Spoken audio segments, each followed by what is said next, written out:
Hey guys, it's Joe with Modern Survival Sense. Before you is a HeatMate kerosene heater that we use to heat our house. I wanted to do this video to help others out there that may not be aware of this. When I first came across this heater, this had already been used a couple of times, and this is actually my father's heater, and he wasn't able to get the heater running again. Now, through his research, it said, maybe you need to replace the wick and whatnot. But I actually found out what the issue was with his heater. One of the things you may have noticed when you run these kerosene heaters is if you ever end up shutting the thing off without all of the fuel being ran out of it, the wick ends up becoming charred. And by charred, I mean the very top of the wick, where the kerosene is burnt from, is actually hard crusted in black, and basically it makes it damn near impossible to relight. Basically, you have to take a wire brush and brush the wick, or the top of the wick, to break up that carbon buildup, because there's no other way you're going to get the kerosene heater to light. So what I'm going to go ahead and do is open this up for you guys and let you see what my wick looks like. I've taken the 4 screws out that hold the top on, and what I'm going to show you is the condition of the wick as it currently is. My heater at the moment is currently empty of gas, and I'm going to show you that by running the fuel completely out of your kerosene heater, it will actually clean the wick. Now, when I first came across the heater, it wasn't this particular wick, it was the wick before. I have already changed it out and ran it a few times and got it to where it was before, to that charred look.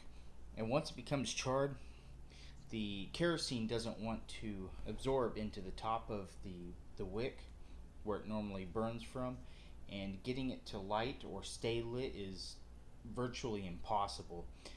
But if you notice, it doesn't look overly charred at the moment. And when I say charred, I mean black, pure black, like charcoal almost, and hard as a rock. And this is how the wick is now. I burnt all the fuel out of the stove last night. And if you notice, you look at that, you have a nice cotton wick still. It's pretty soft. And you don't get that if you shut the stove off early.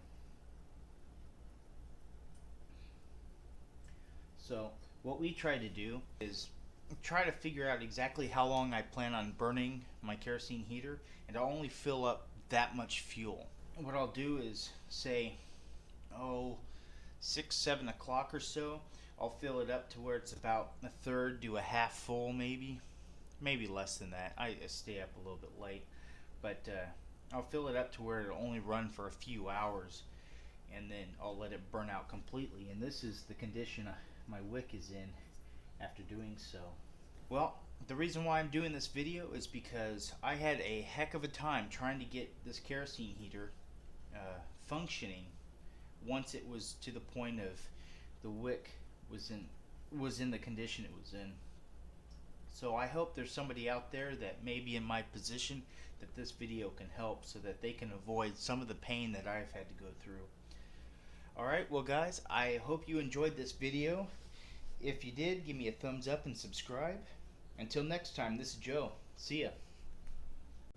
Hey guys, it's Joe with Modern Survival Sense. Before you is a HeatMate kerosene heater that we use to heat our house. I wanted to do this video to help others out there that may not be aware of this.